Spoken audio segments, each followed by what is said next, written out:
Inua mikono yako juu namna hii.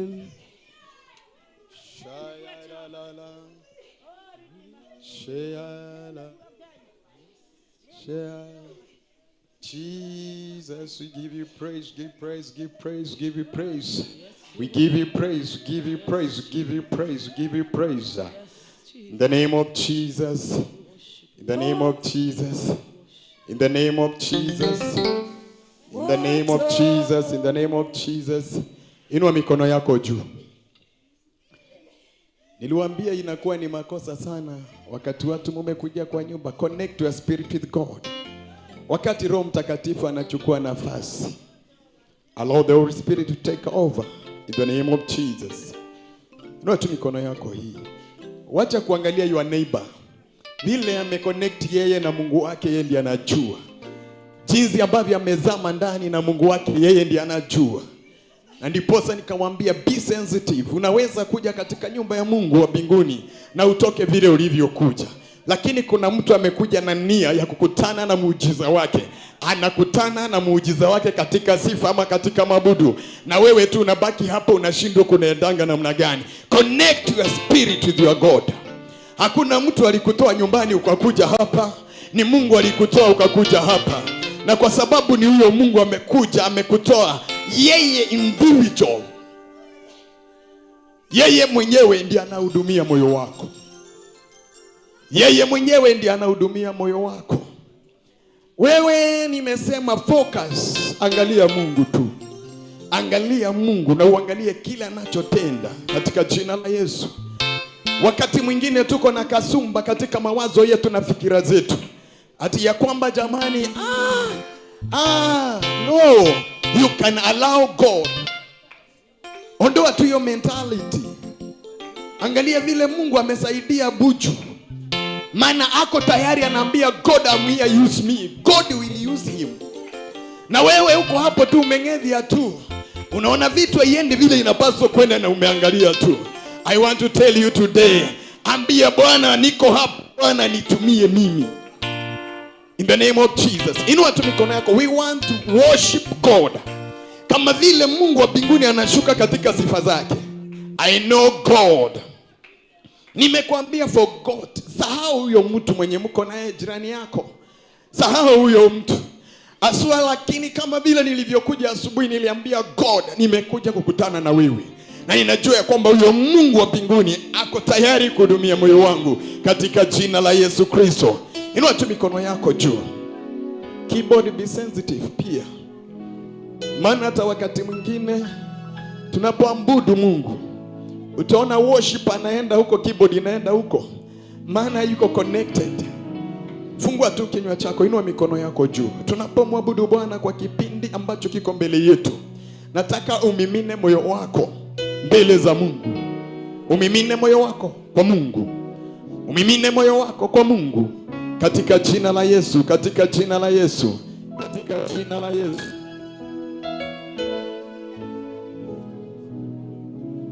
Tafadhali mic number 1. Where are you?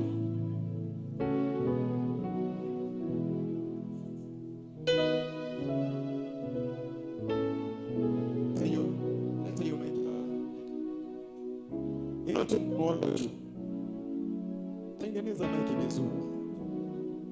Watu mkono wako. Tunataka kumwabudu Bwana katika jina la Yesu. Umefanya maajabu. Yesu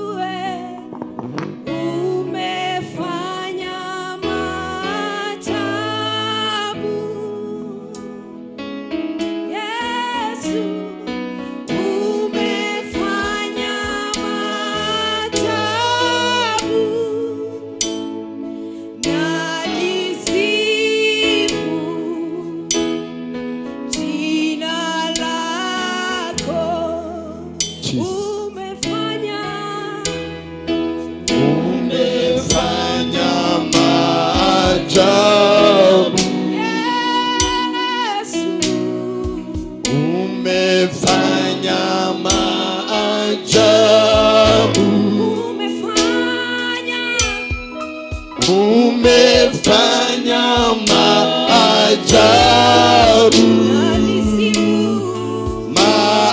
maajabu. Yesu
sijaona kama wewe, una nguvu namna hii. Sijaona kama wewe, una nguvu namna hii. Sijaona kama wewe, una nguvu namna hii. Sijaona kama wewe, una nguvu namna hii. Unastahili kuabudiwa, unastahili wewe Yesu, unastahili kuabudiwa, unastahili. Sijaona kama wewe, wainua namna hii. Sijaona kama wewe, wainua.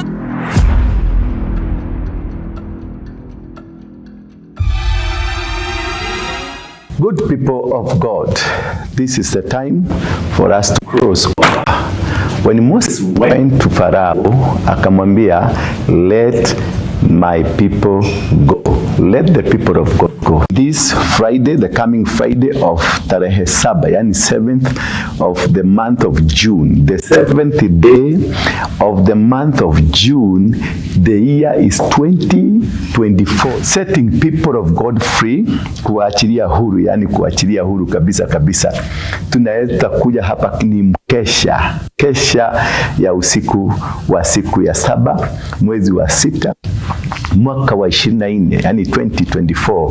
Tunakualika hapa the Synagogue Center of Worship, mahali tunakuja kumwabudu Mungu ili kuja kuiokoa Afrika, Kenya, kuwaokoa watoto wa Kenya kutokana na mambo makubwa na kulaani vizazi ambavyo wale maajenti wa shetani walioinukia watoto wetu. Yani tutawafungua watoto wako kutoka gayism, tutawafungua watoto wetu kutoka nini, lesbianism, tutawafungua watoto wetu kutokana na mambo mengi ambayo yamefanyika. Look at how the children wako na matatu hawaelewi. Tarehe 7 mwezi wa 6 2024 Friday, usikose. Yani maana ukikosa utachekwa. We are setting the people of God free. We are setting Kenya free. That's the day we are setting Africa free. Africa imesimama tena, where God will be worshipped. We must change this generation. We must bring back sanity in church, sanity in worship, and our children, our country, and even Africa. Do not miss this wonderful moment and an encounter where you're going to be set free. This Kesha, it is a life changer, something that you cannot miss. You don't need miss. I'm telling you, it's a life changer. We have been here and we have seen how people have been changed. People have transformed. People who are thugs like me are changed by such a moment like this one, a moment that you've always waited for. The sick will go home healed. Your business will be free. Your marriage will be free. Everything that you intend, all things that you think it is unachievable, it will be achievable. Don't miss this Kesha. It is all meant for you and for your freedom. In Jesus' name. Shalom. Tukutane kutoka saa 2 usiku mpaka asubuhi.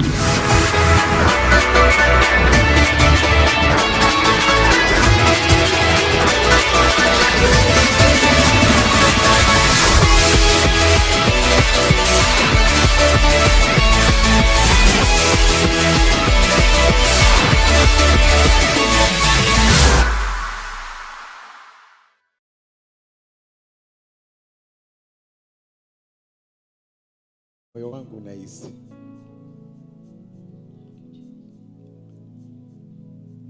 siuondoe tu hiyo mawazo yako, ni nani anaabudu, ni nani anasifu. Connect your spirit with God.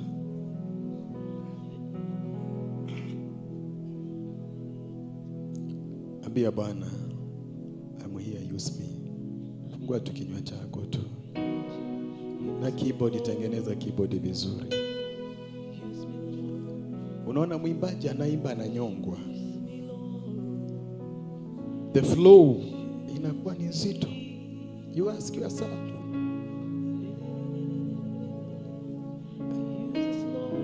fungua tu kinywa chako. Mimi ninajua ni nini linileta hapa. Ninajua ni nini linileta hapa. So kama wewe unasema hakuna breakthrough, ni wewe ndio una breakthrough. Na ni tamanio ya Mungu. Itakuwa ni haramu sana vile wewe hujaandaa moyo wako.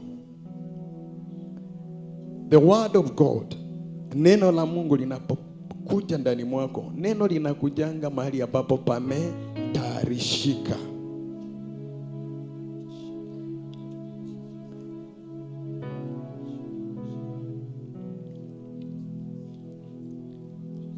Kwa jina la Yesu. Niruhusu tu, kuna wimbo ambayo nahisi ukiimba ndani mwangu.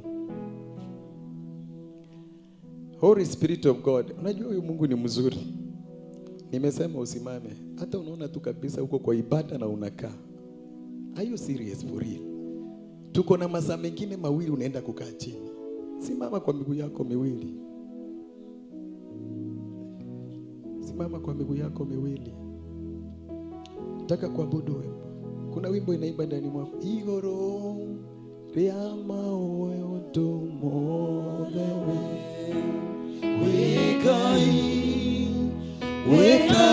Wekagama regania. Weyorete. Inua tu mikono yako tu. Nanekyo koro yako. Iroire dikeno. Nekumenya denawe. Wemodoe.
Inua tu mikono yako tu wakati tunaabudu wimbo huu.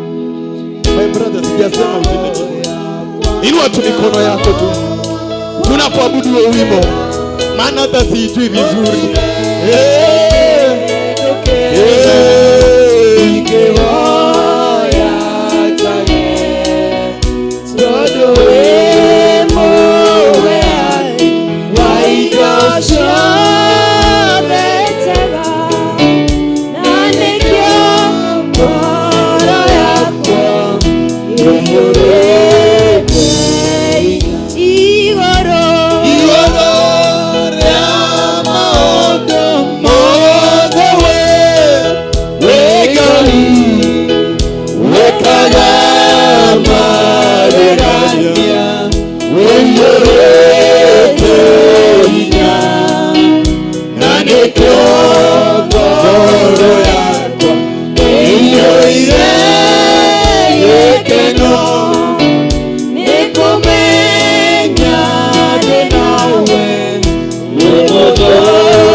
Ukisema ndio, nani awezaye kupinga?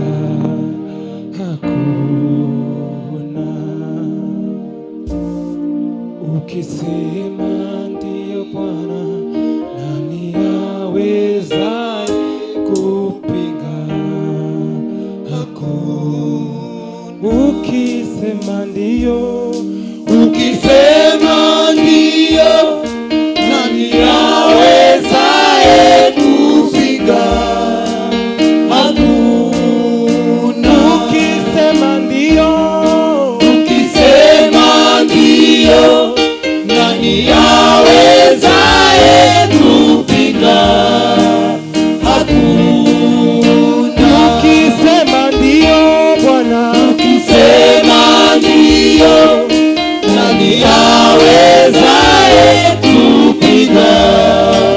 Hakuna. ukisema ndio, Ukisema ndio, nani awezaye kupinga? Hakuna. ukisema ndio, Ukisema ndio, nani awezaye kupinga? hakuna. Mwanadamu nani we, Mwanadamu nani wakusimama wakusimama mbele yako? mwanadamu nani, Mwanadamu nani wakusimama mbele zako? Hakuna. wakuabudiwa, Waabudiwa, wakuheshimiwa ni wewe. Bwana wewe, Mungu mwenye nguvu, Mwenye nguvu, wastahili Bwana, wastahili heshima wote Bwana, zote. Mungu mwenye nguvu, Mungu mwenye nguvu, wastahili heshima zote. wakuabudiwa, Wakuabudiwa, kuheshimiwa, wakuheshimiwa ni wewe. Mungu mwenye nguvu, mwenye nguvu, mwenye nguvu Bwana, wastahili heshima zote. nani kama wewe, Hakuna mwingine wakulinganishwa, kulinganishwa na wewe. nani kama wewe, Hakuna kama mwingine wewe, wa kulinganishwa na wewe. wewe Bwana, Mungu mwenye nguvu, Mungu mwenye nguvu, wastahili Bwana, wastahili heshima heshima zote, zote. Mungu mwenye nguvu, Mungu mwenye nguvu, wastahili, wastahili heshima zote. ukisema ndio, Ukisema ndio, nani aweza, nani awezaye kupinga? Hakuna. ukisema ndio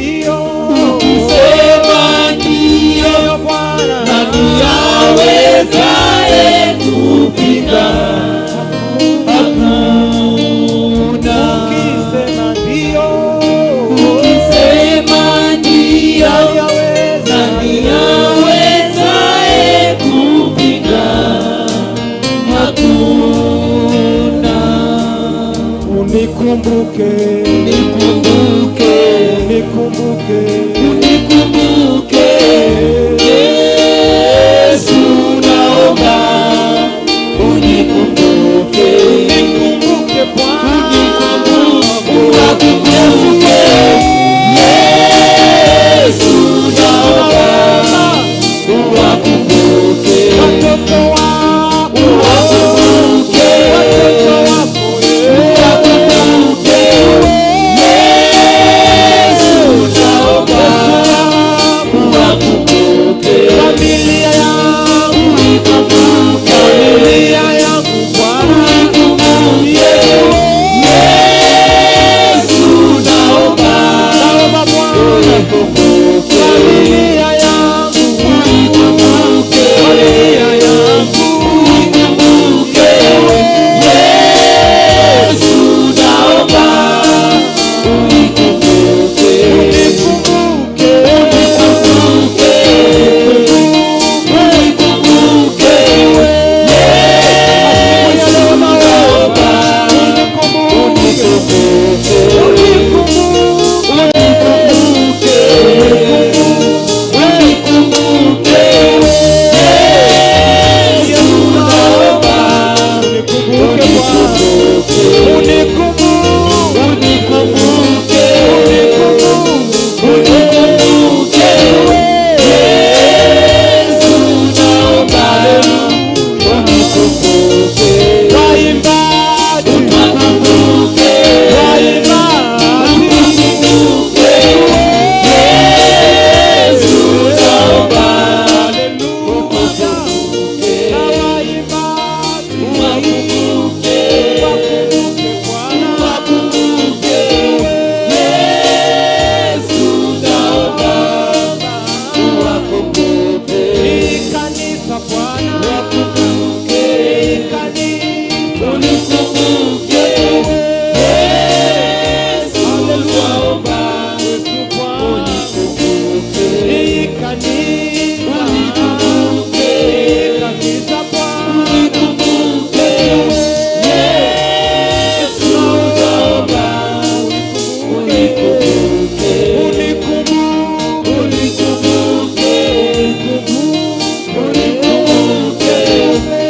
Yesu naomba, unikumbuke. Unikumbuke. unikumbuke Bwana, Unikumbuke. Yesu naomba, unikumbuke. Unikumbuke. unikumbuke Bwana, Unikumbuke. Yesu naomba, unikumbuke. Unikumbuke. Unikumbuke. Yesu naomba, unikumbuke. Tunakuabudu, tunakushukuru. Wewe ni Mungu muumba wa mbingu na wa dunia. We glorify your name. We thank you and we honor you. Nitumie tu kama chombo nikazungumuze kwa watoto wako hawa. Niwe baraka kwao, niwe kibali kwao na niwe neema kwao.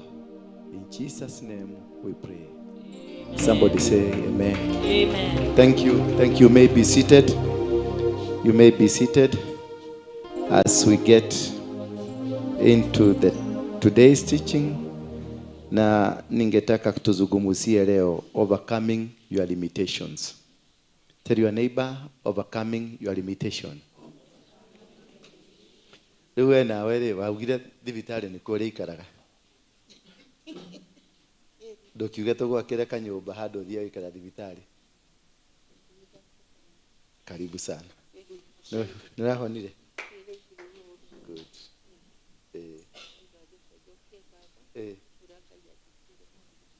Thank you. Karibu. Welcome. Yeah.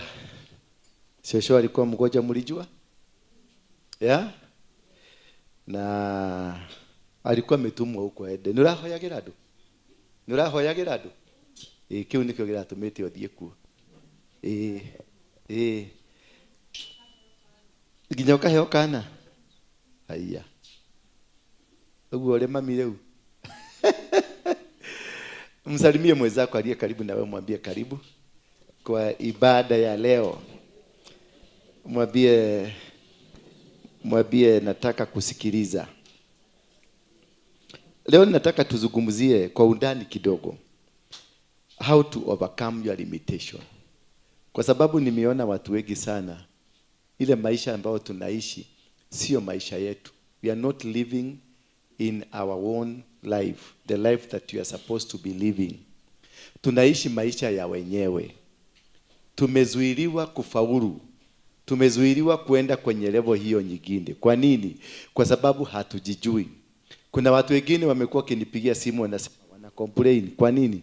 Kwa sababu amekuja hapa kanisani lakini alipotoka kule alienda kama moyo wake umeumia. Alienda kama yeye mwenyewe hakufurahia. Ni kwa nini hakufurahia? Kwa sababu kuna kitu kilifanyika hapa ambacho hakikumfurahisha. Na hicho kitu ambacho kilifanyika hapa hakikumfurahisha, sababu yake ilikuwa moja. Hiyo kutofurahi kwake. That was the reason. Bwana Yesu asifiwe sana. Hiyo kutofanya nini? Kutofurahi kwake. Hiyo ndio reason ya hiyo kitu ifanyike. Ndio akasirike, aondoke, maana anaenda kukaribia kupenya. Every time unaenda kukaribia kupenya kuenda katika ulimwengu ambao Mungu alipanga, katika mipango ya Mungu, katika kufaulu kwa Mungu, there is always something that will be triggered. Ikuje ikufanye ukasirike, uondoke mahali hapo. Wakati uko karibu kuvuka kwenda hapo kwingine, ndio unasikia kuna jambo fulani limetokea. Na katika hiyo jambo limetokea, unakasirika, unaondoka. Kumbe kesho yake ndio ulikuwa ubarikiwe. Bwana Yesu asifiwe sana. Kumbe kesho yake, wiki hiyo inakuja ndio ilikuwa wiki ya baraka yako. Kumbe wiki hiyo ingine inakuja ndio ilikuwa siku ambayo Mungu alikuwa akutane na wewe. Lakini kwa sababu umekuja, umeatakiwa, umegogwa, instead ya wewe kuvumilia kwenda na safari hiyo mpaka utoboe, unakasirika, unasema ona huko digosha ukagoka, unaenda kwingine. Mahali utaenda, you will start afresh. Kama hiyo process ulienda 1 year, ama ulienda 5 years, ama ulienda 10 years, you will start afresh for another 10 years. Bwana Yesu asifiwe. Habari yako mami? Uko aje sasa? Dunia imebadilika? Good. I can see in the face. Kuna kitu kimebadilika. So ni vizuri kuelewa ni vitu gani vinakujaga wakati unataka kuvuka, inakuzuia. Maana ni kitu triggered, kimepangwa tu. Ukijaribu kuinua mguu kidogo hivi, kuna kitu kitatokea kikuzuie. Maana plani yao wameambiwa ya kwamba huyu mtu asipite hapa. Kuna familia ambazo zimewekwa ziko na limitation. Na hiyo limitation imekuzuia, hauwezi kuvuka mahali huko. Limitation, kuna familia wanafikishaka shilingi 1,100. Akijaribu apitishe 1,100 na shilingi 1, ile vita itatokea kwa hiyo nyumba, huwezi ona. Ile magonjwa itakuja, hauwezi ona. Ile accidents zakuja, provided tu umepitisha shilingi 1. Maana kuna maagenti wa shetani ambao wametengenezwa purposely kuangalia destiny. Angels that control our destinies. Kazi yao ni kuzuia kusitokee ama usiende ufike ngambo ile nyingine. The demons, tunaita demons of destiny. Their work is to make sure you don't go to the next level. Hazikushughuliki na wewe. Kama gari si destiny yako, watakubatia, hawatakuzuia. Kama nyumba si destiny yako, utakuwa na nyumba. Kama kazi si destiny yako, kazi utapata. They don't stop you. But the day wewe ni nabii, the day nitashika mchupa hivi nikumwagilie mafuta, ndio najua kumetokea vita. Utapigwa center left right. You will never be given peace. You will never have peace at all. Kwa sababu the demons of destiny, they only monitoring you when you are about to get kuvuka kwa ile kakamba. Bwana Yesu asifiwe sana. When you are about to succeed, when you are about to get into your destiny, driving a nice car does not mean you are into your destiny. Owning a piece of land does not mean that you are in your destiny. Having a good job does not mean that you are in your destiny. Kuwa na kazi mzuri sio kumaanisha umefika kwenye destiny yako. Kuwa wewe ni muimbaji sio kumaanisha ati umefika huko. Kuwa wewe ni nabii si kumaanisha umefika kwenye destiny yako. Destiny yako ni ile program Mungu ameseti kwako, that ukitoka kwa hapa utaenda kwa hii, ukitoka kwa hii utaenda kwa hii. Pia upande ule mwingine wanaweza program to counter the program of God. Kama ni wanajua unapenda raha sana na Mungu amekuahidia kuna siku moja atakupatia gari mzuri Prado, hawa jamaa watapaga watakupatia Harrier. Si Prado na Harrier zinafanana? Unasema hii pia ni gari. Na unaenda huko, you have lost it because the plan of God was a Prado. But the plan of the devil wamekuletea a replica, something similar to the plan. Bwana Yesu asifiwe sana. Me, I was not born to become a Mungiki leader or a Mungiki member, but I was born to become a liberator, a Moses of the generation, a Joshua of the generation. But what happened? They brought Mungiki and glorified Mungiki through me. Then I felt I'm a commander. I felt I'm a general. I felt I'm somebody so powerful. And I could not hear anything. Kama kuna mtu alitukana Jesus Christ, it's me. Tulikuwa tunamuita mtoto wa maraya. Tulikuwa tunamuita mwizi wa bao. Tulikuwa tunamuita conman. I cannot, you see, we called him every name. We hated him passionately. Na nilikuwa nafanya makrusedi. Tano mkubwa pale Kariakoo tukiwa na gonya wakakonya tukisema hako ni kamuisi kamusugu. Bwana Yesu asifiwe sana. Lakini kamusugu nani nakahubiri saa hizi? Ni mimi. After I retraced my traits, after I retraced myself, nikajipata, nikajijua. Sasa nimerudi nyuma. Lakini kurudi kwangu nyuma ilifanya nini? I was taken back to ground zero. Bwana Yesu asifiwe sana. I had a following of 4 million people. Do I have it now? No, you have to be taken back down ndio uanzishwe upya. Na ndio nawaambiaga watu wakati Mungu ameanza kufanya kazi na wewe, kubali tu utengenezwe, kubali tu. Hata kama jina yako ni kubwa, hata kama unaojiona ulikuwa kwenye level ya juu sana, kubali tu utengenezwe, utengenezwe vizuri kwa sababu utachogwa. Kuna mahali kulikuwa mngetokea manyama zingine zimekaa huko, zitachogwa. Kuna miti zingine zilikuwa zimemea huko, zitang'olewa. Kuna zingine zilikuwa zimemea kwa masikio na kichwa, zitang'olewa. So you have to sit down and allow the process of God to happen in your life. You have to sit down and allow God to model you, akutengeneze tena upya, akuumbe upya. Maana lazima hauwezi kuwekelewa kwenye mzingi wa zamani. Mimi wakati niliondolewa kwa Mungiki kisha nikabomolewa kila kitu. Magari zangu nilikuwa na magari a fleet of cars. Magari mingi mpya, Mercedes, Prado zilikuwa nikitembea kesho leo ninatembelea Mercedes 7, kesho nitatembelea Prado 7. Zilikuwa gari kwa wingi. Bwana Yesu asifiwe sana. Lakini they grounded me, hizo gari zote zilichomwa, nyumba zangu za kifahari zilichomwa na pesa nilikuwa nimetengeneza mingi. Mungu sijui kama ni Mungu ama ni shetani zilisababishwa tukaenda tukainvest mahali kwingine milioni 350 zikachomeka na one day nikakuwa bega. One day nikaingia hapa kwa matatu hapa Railways. Siku hiyo nilikuwa railway walikuwa tunapaga laini inaenda hivi kama Monyogoro, inaenda hivi. Unakaa kwa laini 2 hours ukipagia gari. Kufika huko, nikifika kuingia kwa gari unasikia makaga hauingii na milango yote inafungwa. Nikawauliza kwa nini? Wakasema wewe ndio sababu hauwezi beba na hizi gari. Kwa nini? Si wewe unajijua. Tukibeba wewe watu huko ndani. Ndio sasa wanasema tukibeba wewe na watu huko ndani, watu watatoroka. Kwa hivyo mimi si mtu. Wanasema tukibeba wewe na watu huko ndani. Ni kumaanisha nani? Wale ndio watu. Mimi ni nini? Hawakuwa wananiona kama mtu, walikuwa wananiona kama mnyama. Kwa hivyo magari zote za railway zikafungwa. Ilibidi nitembee mguu kutoka hapa mpaka Dagoretti kona pale. Ndio kufike saa 3 usiku ndio niingie gari bila wao kunijua. Nilipoingia kwenda Karen, makaga kuja kulipisha kaona ni mimi. Alirudi nyuma pole akaambia driver, "Ego huko." Gari immediately ikaendeshwa ikaingishwa ndani ya police station na wakafunga kwa wakatoroka wakaingia ndani ya police station. Polisi walitoka na mabuduki wakifikiria ni terrorist. Kuja yule mkubwa alikuwa anaitwa Karioki, ni OCS wa Karen. Akakuja akauliza, "Ni nini?" Huyo wako hapo ndani. Wakakuja wakaangalia, "Nini? Huyo." Nilikuwa nimevaa kikofia nisijulikane. Huyo ako na kofia. Kuja Karioki akakuja kaniuliza, "Kale we?" Nikamwambia, "Ni keki huyo." Ni dioi kwa sababu hata mimi sikujua ni kwa nini gari imepelekwa police station. Mimi nilikuwa nafikiria mimi ni mtu wa kawaida.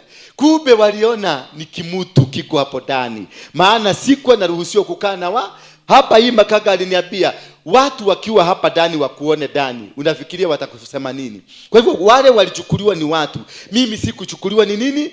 Ni mtu. Nilichukuliwa mimi ni mnyama. Kufika pale wakapiga duru, wakati nilichomoka dereva na makaga walijipeleka ndani ya police cell. Ndani niziwaue, wote wanatoroka, mpaka polisi mzima yote ikajivugia ikatoroka. Mimi nikatoka, OCS akaniambia toka. Nilipotoka akaniambia kaa hapa chini. Ilibidi nibebwe na gari ya polisi nipelekwe nyumbani. Maana hakuna matatu iwezi nibeba. Hakuna mtu anataka nikaribiane na yeye. Kwa nini? Mimi si mtu, wale ni watu. Siwezi kujeganishwa na nani? Kwa hivyo wakati unatengenezwa, kuna venye unaonekana kama wewe ni mnyama. Wakati wewe unaudwa na Mungu, ndio kwa sababu uko in the process of God making you. You don't look like you are. You look like you are an animal. You look like you are something bad. Unaonekana ni kama yani watu watakuogopa. Maana kuna sura nyingine utawekwa. Ni sura gani? Sura ya kuchogwa. Mawe ikiwa kware, huwa inachogwa. Inachogwa hainaga shape mpaka wakati itafika mwisho ndio iwekwe shape. Sasa kila mtu atakuona hivi, anaona ni kitu kibaya. Bwana Yesu asifiwe sana. Nilibebwa na gari ya polisi. Kumbuka wakati polisi walikuwa wananibeba ni wakati nilikuwa criminal. Bwana asifiwe. Lakini sasa the police of Kenya imekuwa force wanipatie security, wanipeleke nyumbani. Mimi ambaye nilikuwa nasimama hivi barabara inajitengeneza. Mimi ambaye nilikuwa nakohoa tu Kenya mzima inaitika. Siku hiyo nilipata police security kwa sababu ya security yangu. Nikabebwa, nikapelekwa. Na pale nilipelekwa, sikupelekwa kwangu, maana hata kwangu kulikuwa kumechomwa. Nilienda mahali nilikuwa nimeingia, nyumba inajengwa. Unajua venye nyumba inakuwa imejengwa, alafu wanawaacha na bado ni mwenyewe anaenda. Ni kinyumba kimoja niliingia ndani hapo. Nilikuwa nimetandika makaratasi na blanketi nilikuwa nimeokota ya mtu kwa fence. Imagine a man who was driven by 7 cars under a tight security. Nilienda nikachukua blanketi ile imeanekwa pale nje. Ikiwa wet nikachukua usiku, nikaenda nikaifanya yangu mimi. Because I could not find, nobody trusts me, nobody wants to see me, nobody wants to come any closer to me. So nilibadilika nikakuwa mwizi. Nikakaa kinyumba, nyumba zangu zote zimechomwa. Alafu nilichukua mikebe hii ya mafuta, mogorokoro hii kubwa. Hiyo ndio nilikuwa napikia chakula. Na ile chakula nilikuwa napikia, nilikuwa naenda nafanya nini? Nilikuwa naenda kwa shamba ya mtu nachuna mboga, sukuma wiki, ndio naenda nachemsha. Nakula peke yake kwa sababu siwezi kuafford kununua unga. That is the time when God is dealing with you. That is the time when God is working on you. When God is working on you, depending on the destiny that is upon you, then the force that he will use to deal with you is more powerful. Bwana Yesu asifiwe sana. So do not look at like now God has forbidden you, that God has abandoned you, that God has put. Look at yourself. Angalia ile weight umewekelewa. That is where you are headed. Angalia uzito ya ile fimbo naekelewa ya kichwa. Kama unapigwa na kama kadhago kadhara ndio unapigwa naye hivi. That is how far you are going. Bakora horona dhara kanya mugadhara. How umete kumaginya. But kama unaekelewa chuma kichwa, that is how far. Na igwa rosi degwa. That is far. What the weight ile unawekelewa, ile vita unapigwa, kule kusukumwa unasukumwa, uzito wa msukumo ndio inakuambia how far you are going. Lakini kama ule mnapigana na yeye ni house girl ama house boy kwa nyumba ama neighbor hapo, ati ulimwaga maji ikamwagika kwa sengege ya huyu mwingine ikaenda huko, ati hiyo ndio vita ile uko nayo kubwa, wewe enda uambie Mungu akuondolee aibu. Bwana Yesu asifiwe sana. Abia Mungu tu akuondolee aibu. Ati kama vita zako sasa mnapigana na maneiba, mnangangana na makaga, ati makaga ndio challenge kubwa hapa, ni makaga akikuita maraya hii. Wewe waambie Mungu niondolee aibu, nipatie vita mzuri, vita mzito kidogo. Because kama ni makaga inakutuzi, anointing yako imeishia kwa makaga. Hakuna mahali bali unaenda, utaishia tu hapo. Bwana asifiwe sana. Lakini ukisikia uzito, Kenya mzima imeamuka, inapigana na wewe. Dunia inapigana na wewe. Watu jamii wanapigana na wewe. Community yote inasema wewe uuliwe. You have to, and that's the time you understand. The uzito ya maisha yangu ndio hii. This is where I'm going. No wagikoro barele ohuri tuonene ya muthuri. Mukiorania mukirwira bedroom, ona mutirarwira sitting. Muraruira bedroom. Na kile muraruira ni obvious, then ujue you are doomed. Umepotea. Hauna mafuta, hauna kitu. Wewe ni mtu tu utakuwa subua kwa kanisa. Na ndio nakutaka tuko na masubua mingi kanisani. Na hiyo masubua mingi kanisani kwa sababu hawana kazi wamepatiwa. Unajua hizi battle tunapigana ni kazi. I'm being kept busy. Tunangangana kila siku na shidaka nikiomba kila siku. Kama saa hii nimeinukiwa, unasikia kuna watu wako Amerika wananiinukia. Kuna watu wako Germany wananiinukia. Kuna watu wako South Africa wananiinukia. Huko Kenya unasikia wa Somalia wanasema nimeongea vibaya. Unasikia Waluya wanasema nimeongea vibaya. Na ni mimi tu niko hapa. Niko hapa sasa najua I'm international figure. So I'll be kept fighting, doing international prayers. Not local prayers. Si kuombea baba na kuomba. Uniondolee mwanamke huyu amenitesa. Baba na kuomba. Unaona vile nilikuwa huyu mwanamke alipokuja, mimi nilikuwa na mambo, lakini mambo yangu imeharibika. Baba na kuomba tu niondolee huyu mwanamke. Anointing yako imeishia kwa hiyo, imeishia kwa bedroom.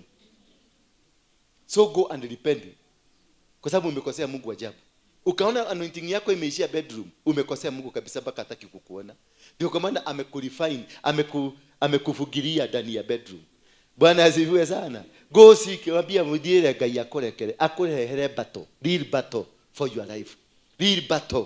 Ukakuta watu hapa badala yani hayuko kwenye mambo, ako na time ya kusegenyana. Hayuko kwenye battle. Bwana Yesu asifiwe sana. Hata hana anointing asikudanganye na asikutishe. Kama story ile unakuta mtu anakuja, ako na peace in her life, ako na peace in his life, ako na peace. Yani daturaga bara ile daturaga, hakuna kitu anapigana nayo. Ile kitu anapigana nayo ni mume mashini yake imekataa kuamuka. Ati hiyo ndio anaombea. Baba, ninakuomba.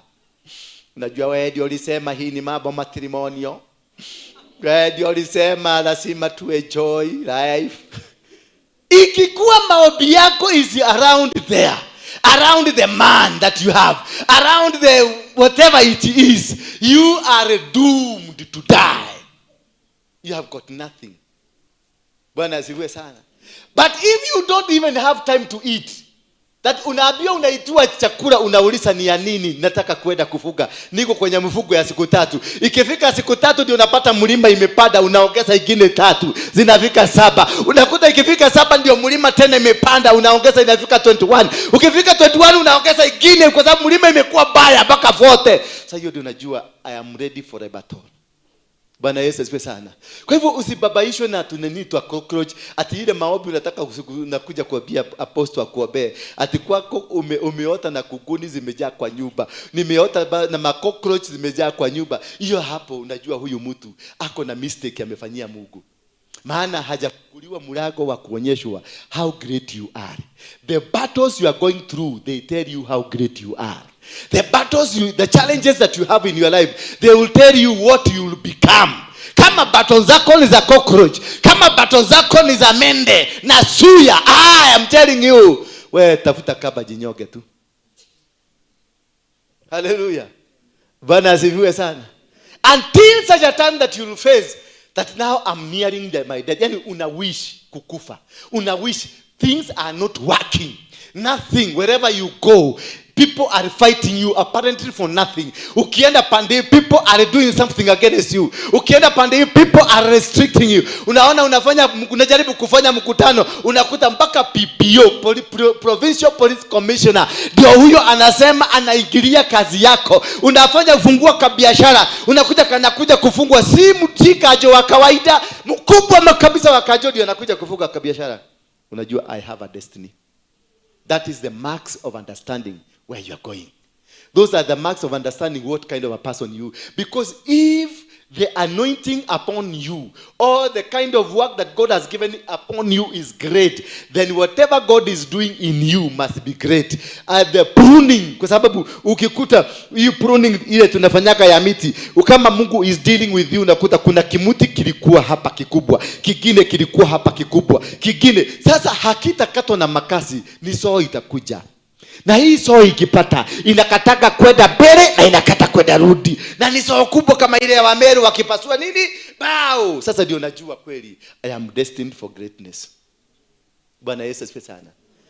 Lakini Agnes, wakoroko tuone boyfriend ni kwa issue. then umenye when you hate area guy or kuigana, you need to rush and tell God, I'm sorry. Niondolee hii aibu. Hiyo aibu ya kupigana tu vita twa kuku, monitor lizard. Na panya na fuko. Hiyo ondoa. Kama issue yako imekuwa revolved around your husband, around your wife, around the people around you. Kama sasa mlitaka, simuliona juzi watu hapa, kuna pepo fulani ilitaka kuniconfine kwa hii kitu inaitwa TDH. Ilikuwa inataka kuniconfine. Paka najikuta nimeanza kurudi huko kuhubiri. Nilikimbia mlimani Gong. Nikaambia Mungu dekera tu, nisamee hizi vita yangu. Niondolee hii aibu. Mami nikaweza kuzungumza mambo ya TDH. Sio ni aibu baya sana mtu kama mimi. Mtu ambaye dunia mzima inachungulia. Mtu ambaye dunia mzima inagojea niseme kitu ndio wafuate. Alafu sasa nimeanza kusema mambo ya TDH. Unaona hapo? Akili si mzuri sana. Paka niliyakienda nikaangalia. Nikaenda kwa Dr. Gekonya nikamuuliza, "Hebu pima level ya bangi ile nilikuwa navuta zamani. Nione kama ni hiyo imeanza kufanya kazi. Maana zamani nilikuwa navuta bangi. Na unajua hii bangi inarudi. Uliza Buju atakwambia. Buju alikuwa anakunywa ile kichuri. Kichuri ni dawa ya kulevya. Ukikunywa ndio unaona Buju akunywage kitu moto. Akikunywa kitu moto unaona kameanza kulewa kanaanza kutembea hivi. Na si katika mekunywa dawa saa hizi, ni ile ya zamani. Ya zamani ya miaka 7, zamani sana. Kakikunywa tu maji moto inafufuka na kanaanza kutembea hivi. Unaona tunakuta Kabuju kuna wakati anaenda hivi. Si anaonaga hii nyumba iko na mashimu. Inaenda hivi. Mpaka unakuta anajishikia. Kuna siku nimekuta akitembea na hii kibol akijikia. Kwa sababu anaona dunia inaenda aje? Inaenda hivi. Sasa hata mimi wakati hiyo nilipoangalia nimezungumzia hiyo topic sana. Nilienda kwa Daktari Gekonyo hapa Karen. Ni rafiki yangu sana. Nikamwambia weka tape measure. Weka tape measure hapa. Angalia kama ile bagi ya zamani kama imeondoka ama imerudi. Maana whatever I'm discussing does not belong to my level. Whatever I'm talking about does not belong to me. So that is the time you realize you have been elevated. When you discover whatever you are doing is not of your class, unajua umepata kasi nyingine moja. Bwana Yesu asifiwe sana. Kuna kakijana kangu kalikuwa zamani tunalala bedi moja, niliwachwa na mama yake kakiwa miezi 9.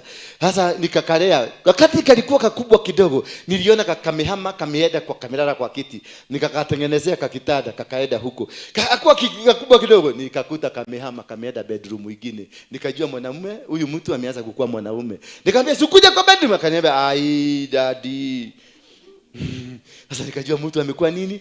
Sasa hata in the level of your life there is a level of maturity. Utaendelea kukua and we forgive you because of that and you forgive me because of that. Si ndio? Mlini forgive. Na nyinyi mtawacha. Asante. Najua lazima tufanye, it is not one way. A covenant is two way. We have made a covenant. Umesikia? Tumefanya nini? Tumewacha. Na mimi nimefanya nini? Ikiwa kidole rogo ta mundu wehetie. Witwe hamwe. Tukigeithia. Niko jigwira tha. Ndaigane ngukajera ngigwa no ina.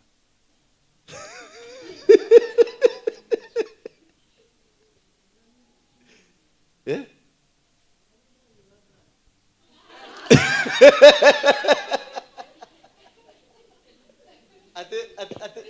Ate wanywa kabagi. Utanywa bagi daga kuheni.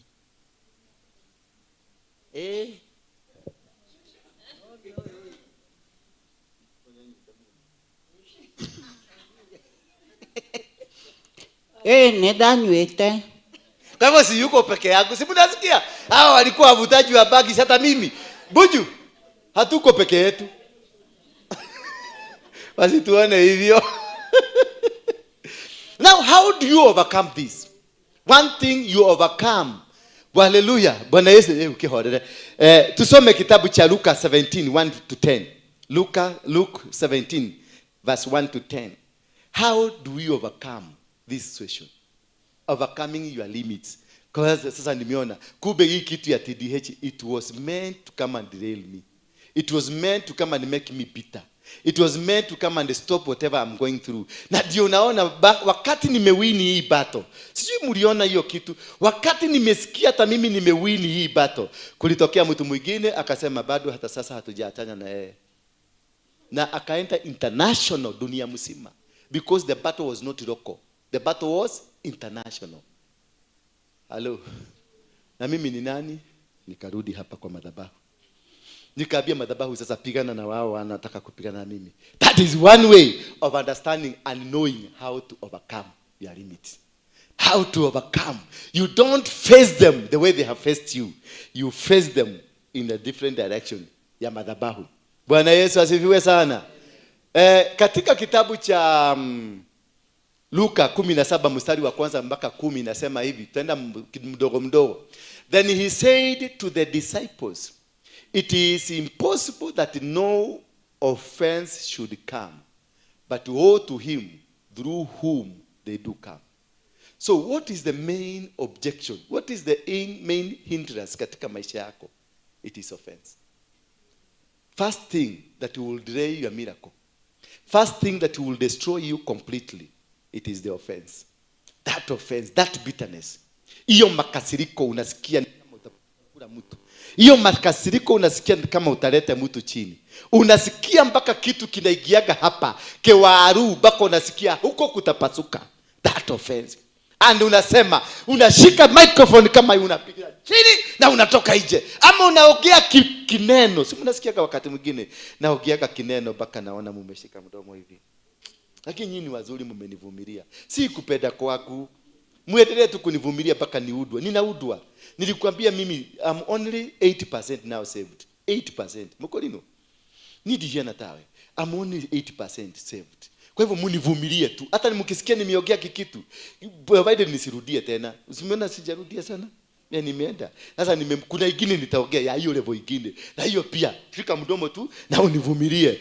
Tena nikipita hiyo, niende hiyo ingine. Wewe tu usiye nimelipua. Wewe shika mdomo tu na uvumilie na uniobee. Bwana Yesu asifiwe sana, because it is through the offense they want to attack me. Because kule tulitoka kwa Mogeke, tulikuwa watu wabaya, tulikuwa watu wa vita, tulikuwa watu wa makasiriko, tulikuwa watu wa kufanya mavituko mbaya baya. Kwa hivyo offense had already been planted in me. By the time I remove it, itoke kabisa, tunetoko giana na inywe. Ugo mugireria resi. Wanyita muvumilie tu, maana nimetoka bali. Nilikuwa kiongozi wa watu milioni 4. Sasa huko kwa watu milioni 4, mnataka kuniambia ni rangi gani? Dari na devesiga na nilikuwa na debe gapi hapa? Msini mingi. By the time moja itolewe, hii ingine itolewe, hii ingine itolewe, hii ingine unaenda kuja kwa togiane tena wewe hata. Ni wakati ulikuja, si ulikuja wewe ukiwa jabasi unatembeaga hivi. Si nilikuzima kwa sababu hakuwezi kukua majabasi bili hapa. Kwa sababu kale karoho kagu kaliamuka. Wakati niliona huyu anainua kichwa na mimi nikatoa yangu. Maana offense ilikuwa ndani yangu. Nikasirishwe na yeye.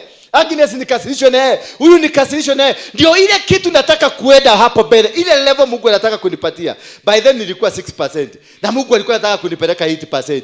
Unaona offenses zikaanza kutokea. Makasiriko ndio hiyo. Nikaanza kusema, watu wengi wakastuka. Mpaka Roda akaniuliza, kwa nini unatuambia sisi wote wanawake ni wabaya? Si wanawake wabaya na hakuna mwanamke mbaya. Ni mimi. Nikigunyokera kia. Kidaga mahoya. Ukahoera. Kigunyo dina igunyo nyingi muno ha mutwe. Mukahoera piyo. Tikodoraga goko mukarigo. Ona no muhonoku. We muhonoku hoera.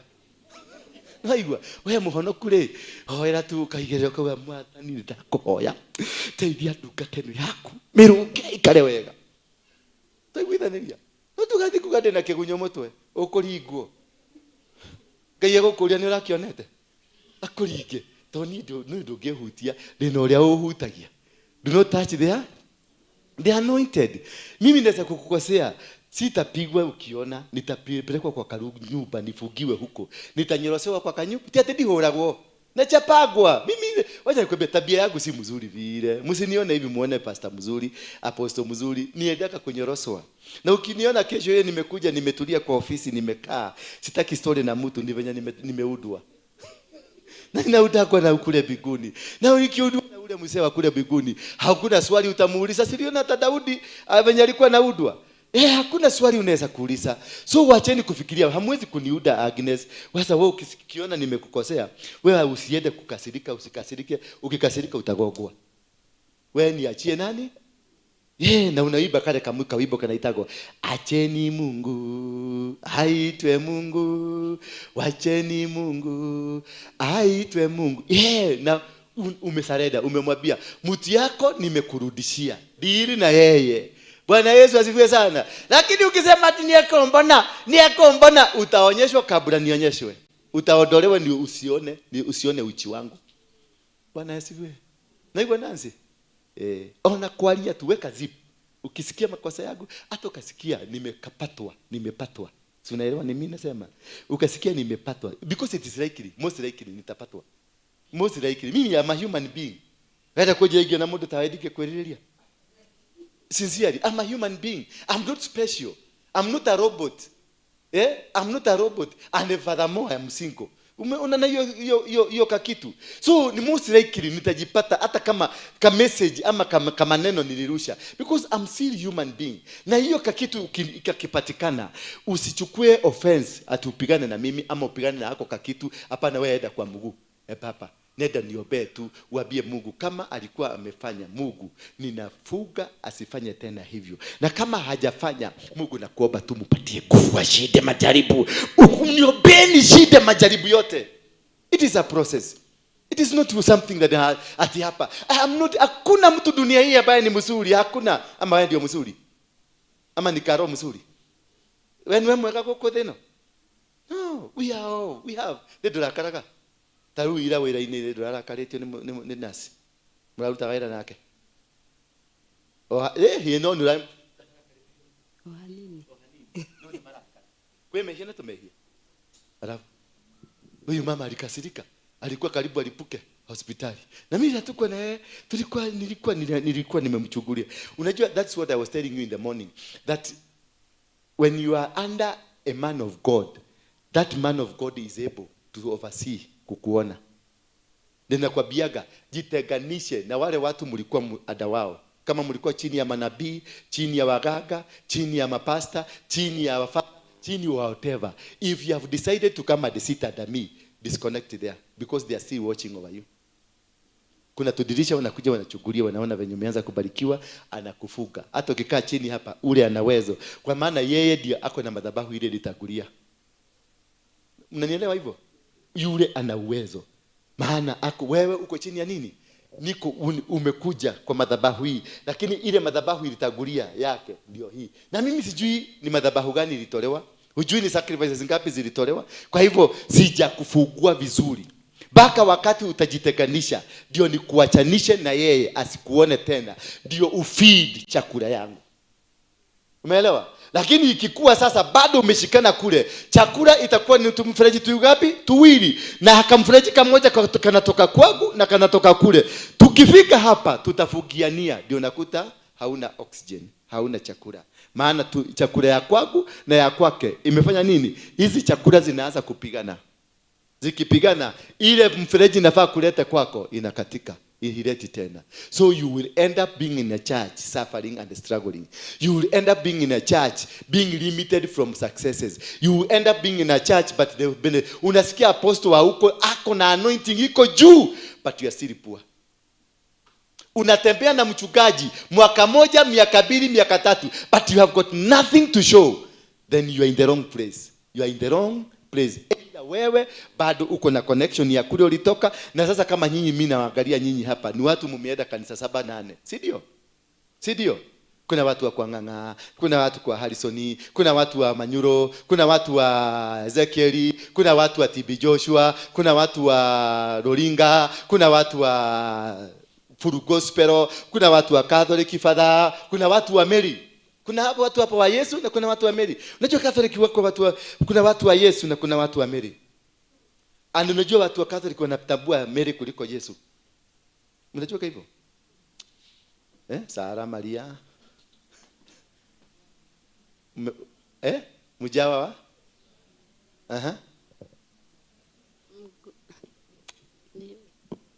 Ndio. Sara Maria. Mjanema. Bwana unawe. Umebarikiwa kuliko wanawake wote. Na Yesu mzao wa tumbo yako amebarikiwa. Na Yesu mzao wa tumbo yako amebarikiwa. Wewe mama ambaye umebarikiwa kuliko nini? Wanawake wengine wote. Tuombee sisi wakosefu. Na wanarudia mara 20. Ni mara 21 mara ngapi mami? 10 times 5. 50 times. Yeah? Sasa imagine mtu amerudilia kitu kimoja 50 times. Mshoke mshidane nake. Na ulikuja hapa sema Baba katika jina la Yesu Kristo, rema shandolo lobo seria, ninakata uromazayari na mama 20 minutes umshamaliza unatoka hapa. Huyu mtu aliomba kitu moja 50 times. Nani yako na madhabahu iko juu? Yes, wameita Maria, mami wito Maria. Twamwita maita 50 niki kugiria muone goko.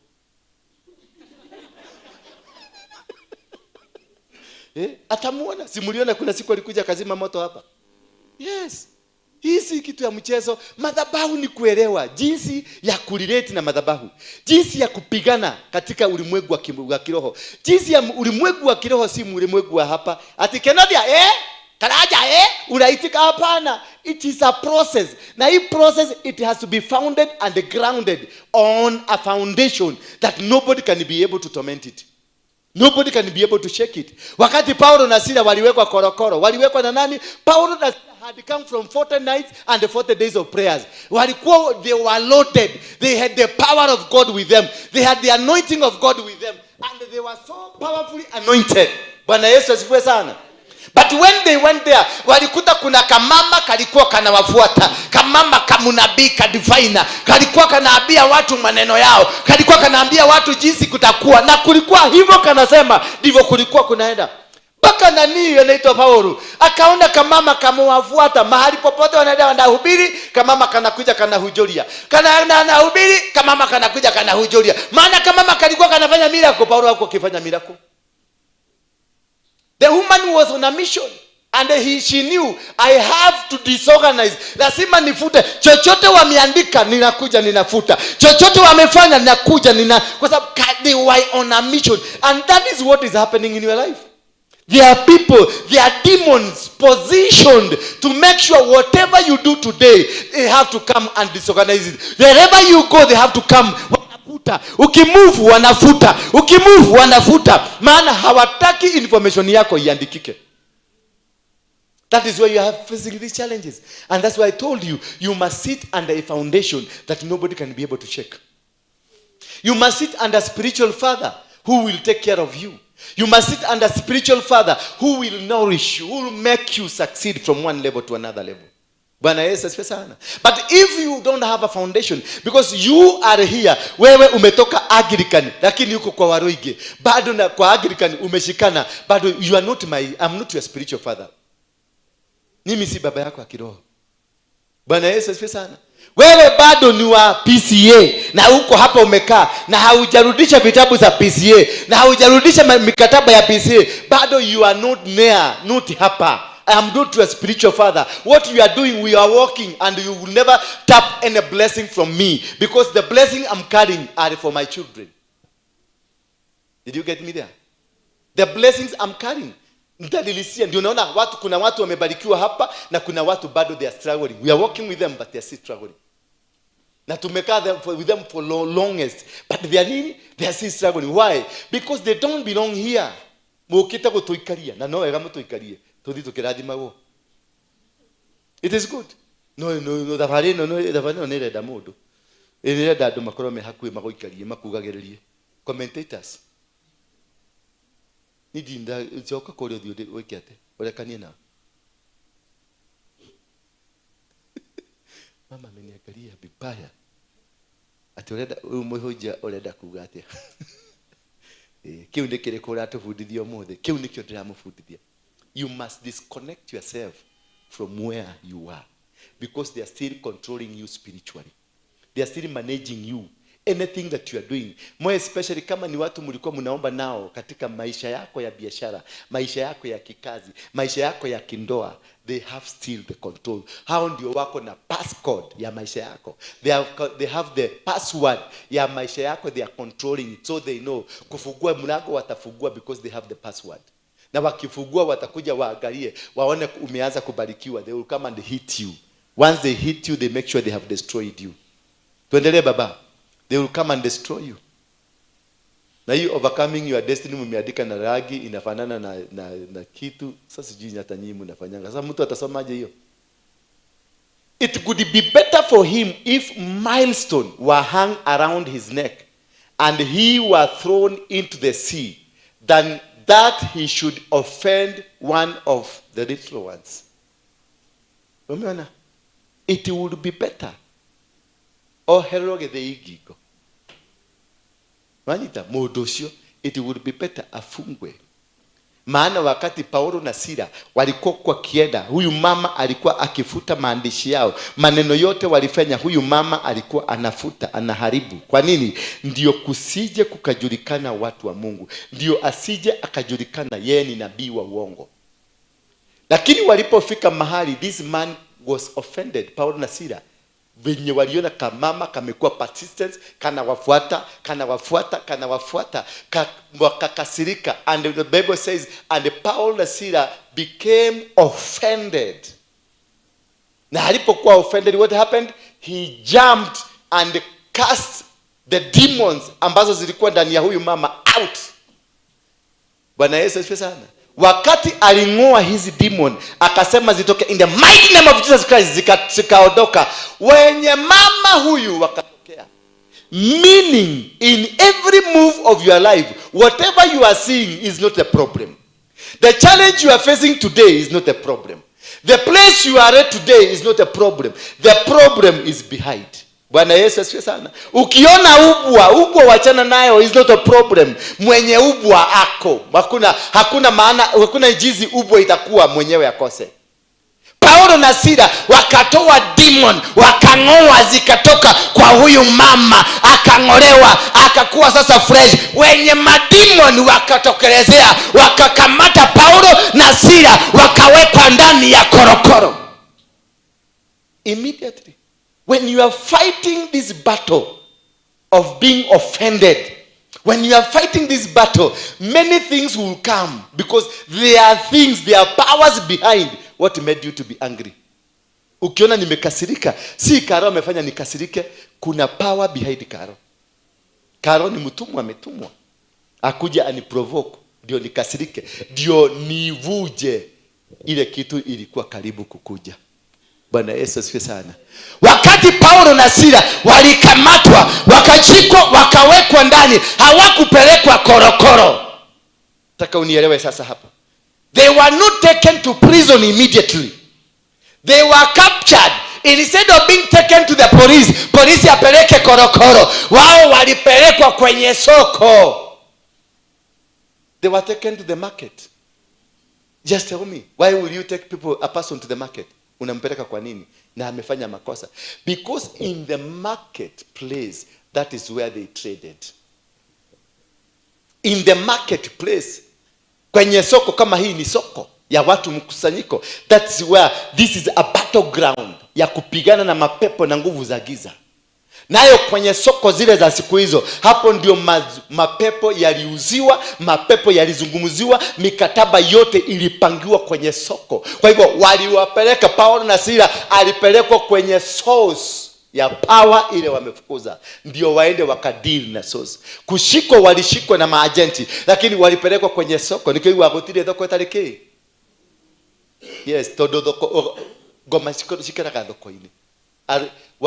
Wale wanauza na maduba, wanauza na uchawi, wanauza na uganga, wanafanya biashara. Kila mahali kuna biashara, kuna mapepo ambayo yanatumika kufanya ile biashara. Bwana Yesu asifiwe sana.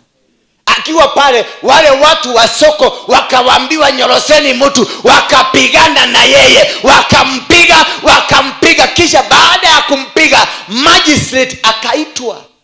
You can see the process.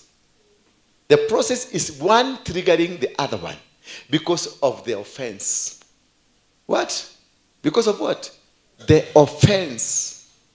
Ile alikasirika, akasema huyu mama anatufuata akiyotuzungumzia marakara. One challenge triggered another one. Walipigwa kichapo cha mbwa, kisha wakafungwa, wakawekwa ndani ya korokoro, wakapelekwa kwenye soko.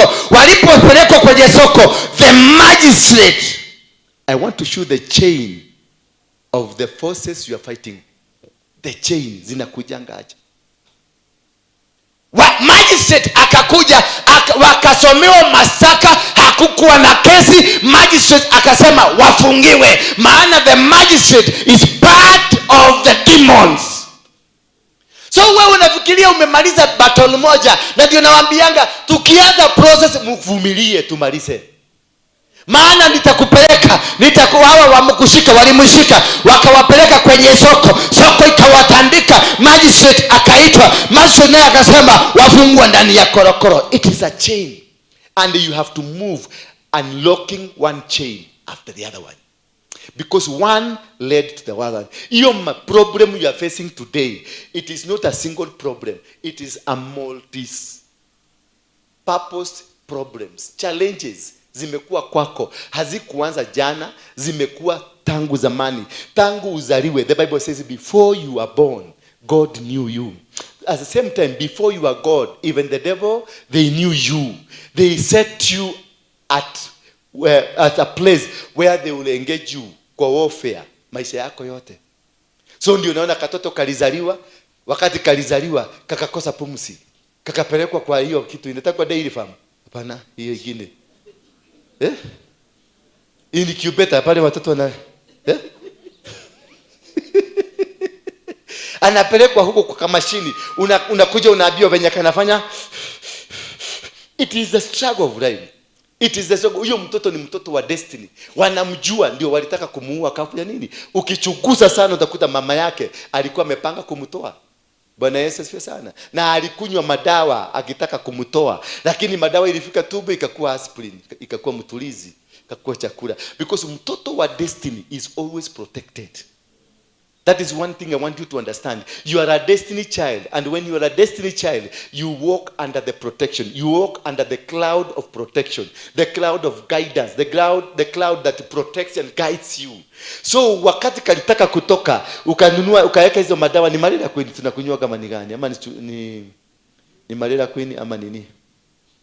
Iwacha hii ya Dr. Nyamo. Malaria queen ama Wajiro warolie. Niulizeni najuaje hiyo. So akikunywa, badala iende ifanye ile kazi ilitumwa, inakuwa dawa ya kutibu mtoto. Unakuta kitoto kikizaliwa kiko na kilo ngapi? 5 ama 6. Kizuri sana. Sasa hiyo wakati wa kuzaliwa unasikia kilikwamilia kutoka. Kilifanya nini? Njia barabara inasikia ni Uhuru Highway imekataa kufunguka, maana hawajalipa kodi. Bwana Yesu, mpaka kunasemekana lazima upasuaji. Wakati katika kufanya upasuaji unasikia stima imepotea. When the process was about, stima inafanya nini? Because the entire plan is to kill this baby before she comes. Lakini because ni mtoto wa destiny lazima atoke. Mwambie mwenzako, mimi ni mtoto wa destiny. That is why I'm surviving. That is why I'm existing, because you are a child of destiny, and no weapon fashioned against you that will prosper. No power of darkness that will win against you. Nobody will be able to stand against your path. Nobody will conquer you. You will always conquer them, irrespective of your point of your weakness, but you will still conquer them. It doesn't matter how weak you are. It doesn't matter how down you are. It doesn't matter how illiterate you are. It doesn't matter how neglected you are. One point I want to tell you, that you are still going to conquer. Watakuacha kama umeisha, watakuacha kama umeanguka, watakuacha kama umezama, lakini utatokelezea kule kwingine. Paulo na Sila wakawekwa kwenye soko, wakatandikwa. Magistrate akakuja akasema wafungwe. Mwambie mwenzako, overcoming your limitation. Mwambie na lugha yako, wewe ni msugu. I'm the only Englishman here. Mwambie overcoming your destiny, your limitation.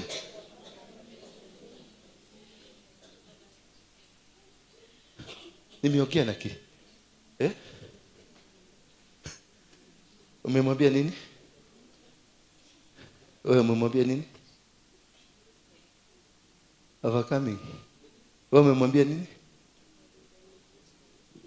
At least. Gwenu ni Nyeri? Aturere. Wewe taka gotoria iremithia ciaku.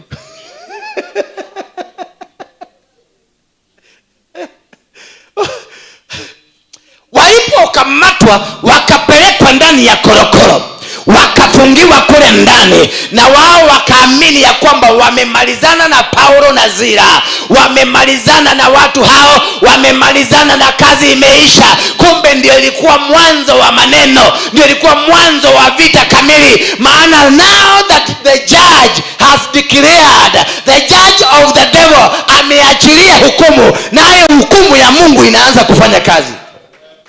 Jamaa wakapelekwa ndani, lakini instead of them getting frustrated, instead of them getting feel ni kama wameachwa na Mungu, maana kule walikuwa wameenda kumwabudu Mungu, walikuwa wameenda kuomba Mungu, walikuwa wameenda kumuita Mungu, lakini what happened is that coming out they faced a challenge.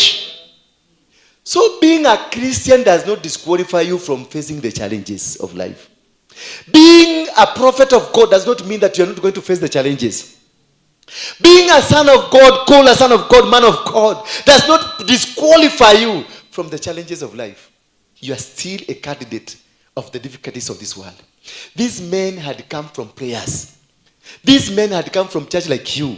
Kuna wengine watatoka hapa wakifika nyumbani wanakuta bwana sasa hiyo ndio miaka moto kabisa, namwambia maraya hii umetoka wapi? Takataka hii. Sasa ndio umemaliza umalaya ujakiri yako. Sasa hiyo kumbuka, nimeigwa kigo kila diraya na kimekuikia mpaka unaona this is a time naenda kufunguliwa. Huu ndio wakati wangu naenda kufunguliwa kufika nyumbani. Unakuta a snake, a real snake looking like a human being. Na inakuuliza you bitch of a prostitute. Now it's the time you're coming. Zaidi unafika. Look, listen to yourself how you're smelling like a rat. Kai. Na umako kuihuriru ni roho. Atikinya urathi ugo ni roho ura utwariria. Ikiru kihurite mwili wako. Ukienda uko unaitwa the son or a daughter of a bitch.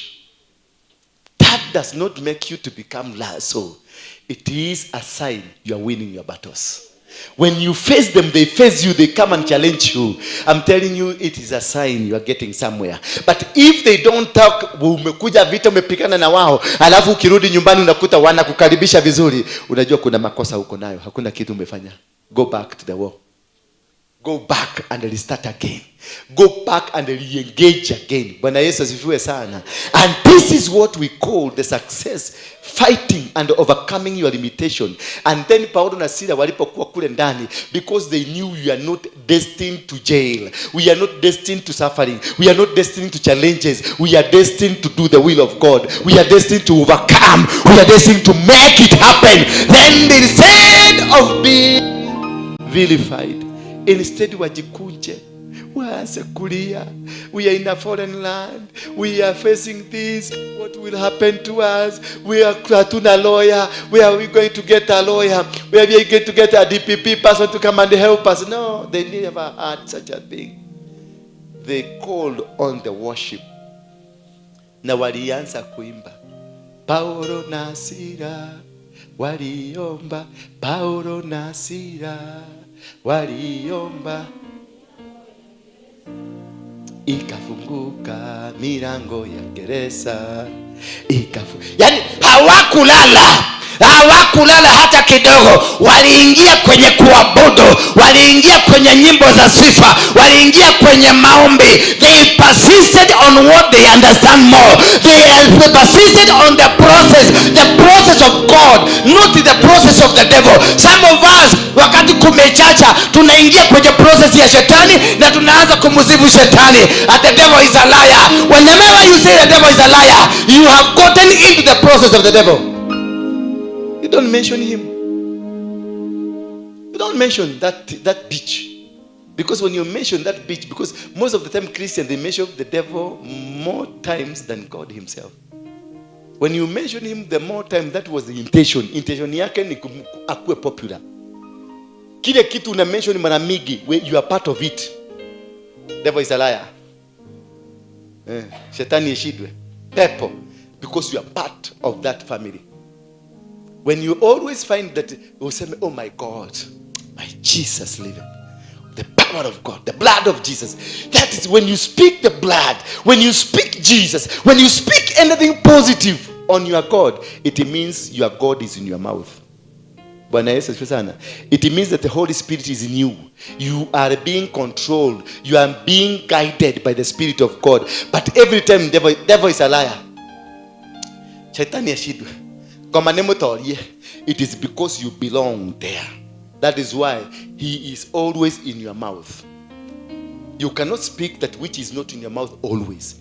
You cannot be saying that which is not part of you always. You only say which is part of you because you belong there, and that is your component. Paulo wakaingia ndani. They never mentioned the magistrate. They never mentioned the kauman. Walianza kumwabudu Mungu. Wakaita Mungu. Wakalilia Mungu. Milango ya gereza. What happened? Kukakuja earthquake. It is first the earthquake. The earthquake, it is what? The indication the presence of God is already with you. When you are praying and you don't fear, you don't feel the presence of God alongside you. You don't feel God wherever you are. You don't feel these powers. You feel, yani uko hapa mnaabudu lakini you are right. It means you have not shaken the foundation. When they worshipped, when they prayed, when they gathered, wakaendelea kuomba. What happened? Waliendelea kuomba. Msingi wa jela ukatisikika. Wakati earthquake ilikuja, an earthquake does not come to only one region. The earthquake ikiingia Nairobi, itatikisa Nairobi yoyote. Mahali pote Nairobi, mutasikia Nairobi ilitikiswa. Wakati ilitikiswa kwa sababu ya jela na ni kwa sababu ya watu wawili. Bwana Yesu asifiwe sana. Ask yourself, will I ever be like Paul that I can shake the entire city? Because of my presence, because of my God's presence, because I'm walking with God, because I am with God, because I'm doing things with God, because I'm moving with God. At Nairobi itatikisika nekwa ilaini. Hallelujah. Yes, ask yourself that question. Jiulize tu. At Nairobi no yenyenyo no doakwa. Nairobi inaweza kutikiswa kwa sababu yako. Hello. Bwana Yesu asifiwe sana. Because of Paul and Sila, the earthquake came. And it was meant to come and make sure that the chains, the foundation ni ile misingi iko katika maisha yako. The foundation ni uchawi ulio katika maisha yako. The foundation ni wale wazazi wako ambao walikuwa waganga. The foundation ni misingi ambayo imekuwa kwenye familia. And this is why the earthquake had to come, to shake the misingi. This earthquake, when it comes, it is that big challenge, big denial. Mambo yanakuinukia. Wakati sasa unafikiria uko na Mungu, unatembea na Mungu, ndio mambo inakuinukia. Mambo ikitoka pande hii unasikia imekuja pande hii. Ikitoka pande hii unasikia hii inatoka pande hii. Ikitoka pande hii unasikia ingine. Yaani mpaka unashindwa, what kind of a Christianity is this? Wakati nilikuwa sijaokoka nilikuwa mzuri. I used to live happily. But since I got saved, things are not working. Since I got saved, they have all run away from me. They don't want me. Hawanipendi. Kazi imeanguka, biashara zimeanguka. Watoto wangu ndio hawa hata wasomi. Hapana. Hakuna kitu kibaya kimefanyika. Watoto wako ulikuwa umewasomesha na umewainua katika msingi wa shetani, na msingi huo umebomoka. Biashara zako ulikuwa umezianzisha kwenye msingi wa kishetani, na msingi ndio umebomoka. That is why watoto wamefukuzwa. Unaenda kwa Jinga Primary School kuwapeleka huko, maana school fees ni kidogo kidogo. God will begin with you from scratch, not from the level you are when you are building. Wakati nilikuwa Mungiki, nilikuwa na magari ya kifahari makubwa ambayo ni pesa ya kunyaganya watu nilinunua nazo. Wakati niliokoka, hawakuniguza. Let me show you when the destiny comes. Wakati niliokoka hawakuniguza. Hata walinipigia makofi. Nikakaa. Wakati nilienda kumwagiliwa mafuta na Harrison Ng'ang'a, the day nilimwagiliwa mafuta, ndio walichoma gari zangu, ndio walichoma nyumba yangu, because I defied the territorial powers that stops you from your destiny. Because my destiny was to come and preach the word of God. So wakati niliokoka nikae kule back bench, they will not touch you. because you belong. You still belong to them. They have restricted you from getting out where you are. They have restricted you from becoming, because they know you are a pastor but umekaa chini. They have no problem with you until the day you touch where you are supposed to be. Until the day nilimwagiliwa mafuta, that is when now things were separated and the war began. Immediately nikitoka pale City Hall nikaambiwa gari 7 zimechomwa. Hello. Gari 7. Kukaa kidogo usiku huo nikasikia wananitafuta waniue. Maina Jenga akakuwa ananitafuta aniue. Kakaa kidogo nikasikia nyumba ya Ngong'o imechomwa. Nikasikia kukaa kidogo nikasikia nyumba ya na huko Kiuna imechomwa. Nilikuwa na nyumba za kifahari, nice houses. Tikarujikara karugufe. Nilikuwa nakaa nyumba iko juu, iko hapa na iko basement. Nyumba tu ya kukaa. Na iko na lift. Si lift hizi za kawaida. Unafinya tu button mlango hapa tu unaona. Inafinya hivi inafunguka, unaingia ndani, inafinya inarudi na uwezi jua kama kuna mlango. Ilichomwa ikakuwa jivu. Maana nilikuwa nimejenga kwa misingi ya shetani. Nilikuwa nimejenga kwa misingi ya uabudu wa shetani. So hakuna jinsi Mungu angechukua huo msingi au ufanye ukue msingi wake. Maana God is a God. Is a jealous what? Is a jealous God. He will never share his glory with anything. So lazima msingi huo ubomolewe. Na wakati nilimwagiliwa mafuta ndio nilitenganishwa na msingi wa shetani. Wakati bado nilikuwa nimeokoka, sikuwa nimetenganishwa na msingi wa shetani. Bado nilikuwa na wao. So they had not seen danger. They had not seen like ninavuka. Walikuwa najua tu haka kanarudi. Lakini wakati waliona nimemwagiliwa mafuta ndio wakajua tumetenganishwa. Kwa hivyo they came for their properties.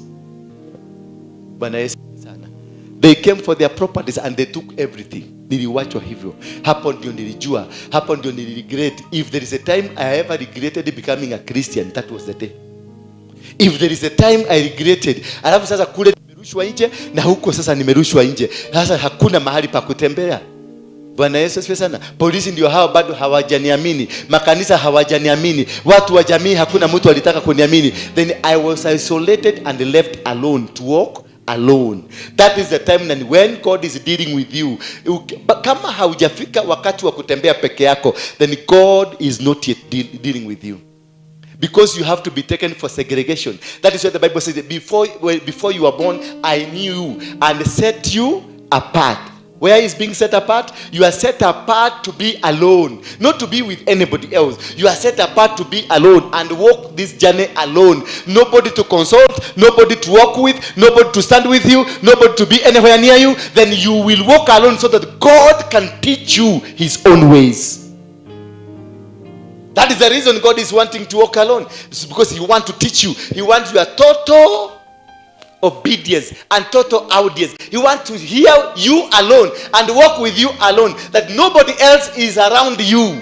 Hapo ndio unaonaga dunia imefika mwisho mami. Ndio unaonaga kila kitu dunia imefika mwisho. Kwa sababu gani? Because God is dealing with you. He is modeling, anatengeneza kile kitu chake, kile anataka, kile chombo alitaka kutengeneza.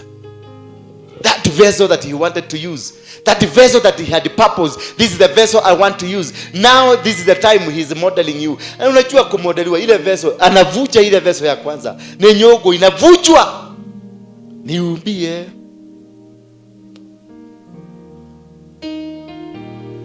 Hiyo najua mpendagi kuiba sana. Turudie tu. 1 2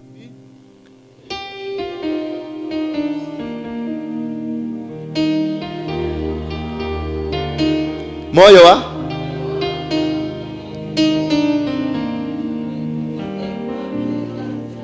moyo wa nini? Wa kunyenyekea na wa kufanya nini? Wa kubondeka. Yani uvujwe, anasema niumbie moyo mpya. When you are singing that song and you are serious, think twice.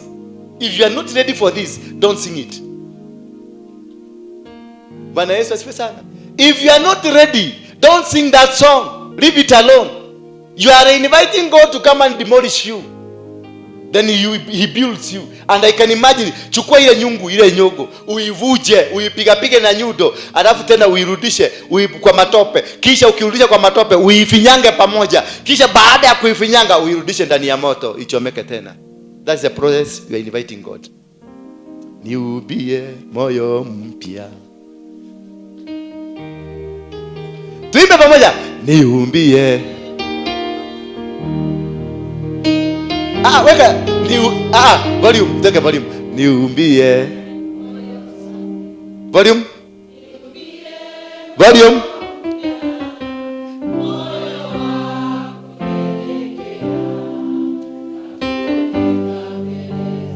Na kubondeka mbele za Mungu. Ginya utu mpaka wakati utafika uombe kama Wakikuyu. Fafa. Ndakwa bagalia. Niye ndile kendo. Tega tubu mpaka ufike hapo na pia mimi ukuri mimi ni tega mimi ni tubu yani mimi sina kitu, mimi si yuko. Until you are there, that is the time you know that God is not yet dealing with you. Bwana Yesu asifiwe sana. Tega tubu muhumudhari kedo hatari. Ni venye umeshughulikiwa, ni venye umeudwa, na ukubali udwe, kubali utengeneswe, wacha kungangana. Mimi nimejaribu kungangana hapa nikashindwa, nilifinywa tu. The more unangangana ndivyo the more anakushika. The more unajaribu kuchomoka anakufinya vizuri, na anakukamata na anakuweka mahali kila mtu anakuona. Mpaka wakati mmoja nikaiba kale kaibo kanani kanasema de nyaine kedako hutia karoli. Yani nilitamania kuuza kakamba, nilitamania kufika huko, maana things were not working. Nothing was working. Paulo na Sila wakiwa ndani wakaomba mpaka milango ya gereza ikafunguka. Maana misingi ambayo imekamata wewe, misingi ya wachawi lazima uitengeze, misingi ya waganga lazima itikisike, misingi ya wizi lazima itikisike, misingi iliyokukamata lazima ianguke. Kila kitu ambacho kimecontrol maisha yako kutoka kwa shetani lazima kitingizwe. For you to be free, for you to be free, lazima msingi wowote, iwe ni ya baba yako, iwe ni mama yako, iwe ni kuka yako, iwe ni mke wako, mume wako, anybody, chochote ambacho kilikuwa kimekukamata lazima kikuache, lazima kitikiswe. Ile milango baada ya msingi kutikiswa, milango ilifunguka. Kwa hivyo milango hainanga nguvu, ile iko na nguvu ni misingi. Ukiweza tu kutikisa misingi, basi milango ndakuta milango ya gereza ikafanya nini? Ikafunguka. After they realize, milango ilipofunguka, kuingia ndani wakakuta kumbe Paulo na Sila walikuwa wamefungwa minyororo. Wakati milango inafunguka, minyororo ambayo ilikuwa imekufunga inakatika peke yake, inaanguka peke. So once you get process one process will lead to another process. Mwambie wenzako, do not be offended. Offense will lead to you jail. Paulo walienda jela because of offense. They were offended. They tried to fight for God. You don't fight for God. God will do it for you. God will win every battle against your life. Every battle that they have stood up to fight you, they will not be able to succeed against you. Bwana Yesu asifiwe sana. If you ever lost a job, that job was supposed to be lost so that God can give you a new job. If you ever lost a husband, that God had that purpose of you losing that husband so that he can give you the right man. If you ever lost a wife, God did so because he wants to give you the right woman in your life. If you ever lost anything in your life, do not go. Kwa kina miguu unasimama juu.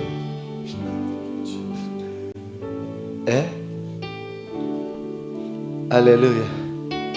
Usikiae maombi, ujibuye kwa moto, Bwana umwaminifu,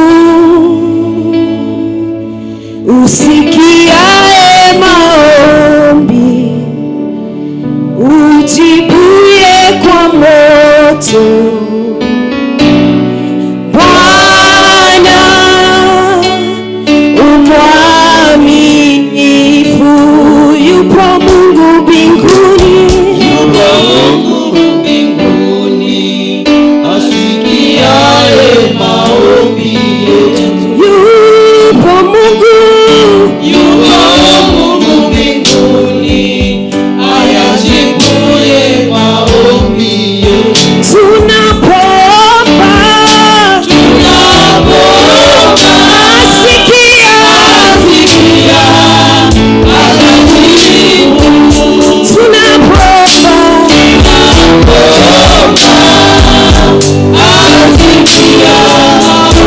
there is a God in heaven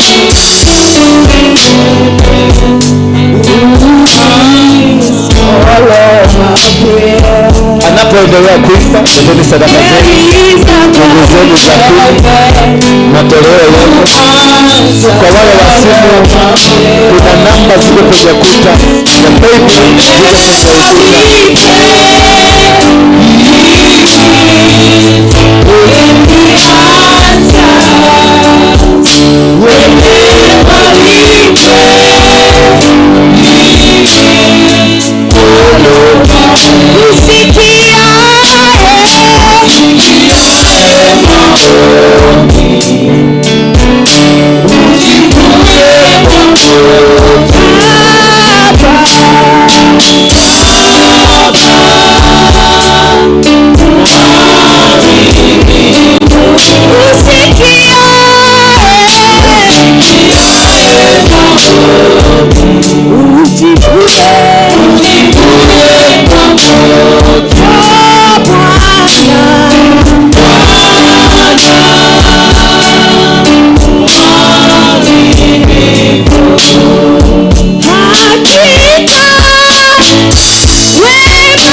Inua mikono yako juu. Inua mikono yako juu. Boss, chukua pesa yako weka kwenye bahasha. Ndio mpatieni bahasha. Zile kafara zako nafikiria zimepitwa na wakati. Sikubali tu uokoke tu useme uache uganga. Uliacha, lakini haijakutoka kabisa. Mpatie. Chukua pesa yako hapa. Weka ndani. Si niliwaambia? Hebu shika. Kuja njoo hapa. Itoe kwa bahasha. Si niliwaambiaje? Lazima itakuwa na shilingi pesa moja kubwa zinaambatana mpaka ile ndogo kabisa. Maana ni madhabahu. Yeah? Ni kweli. Yes.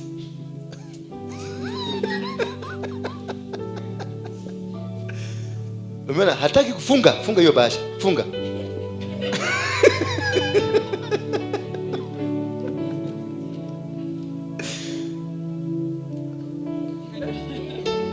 Good. Pigeni makofi. Tumeshinda hiyo vita. Aje aliachua uganga na baba yake. So ni muda hii na mganga baba yake ndiye alikuwa mkubwa Taita, si ndio? Ndio alikuwa anafanya na maji marefu. Ama ni yeye maji marefu? Taita. Wanakutana tu na maji marefu. Lakini alikuwa na gonga maji marefu Kabisa. Na unajua maji marefu ndio ameshika East Africa. East Africa mzima ndio ameshika. Sasa huyu baba ya huyu ndio alikuwa kiboko yake. Na anasema alikuwa anamkamata kabisa. Vizuri sana. So unaona ile maneno anatufanyianga hapa. Anajaribiki lakini sasa mimi na baba yako nani mkubwa? Ile roho iko hapa na ya baba yako ukiangalia. Sasa hapo uamuzi ule mkubwa ni wa kutoka juu. Mimi siwezi kusema huko.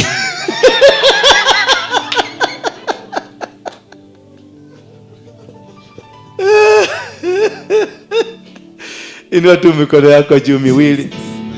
Baba, katika jina la Yesu Kristo, ninatangazia watoto hawa uhuru kutokana na limitation zozote. Waweze kuovercome any limitation in their life.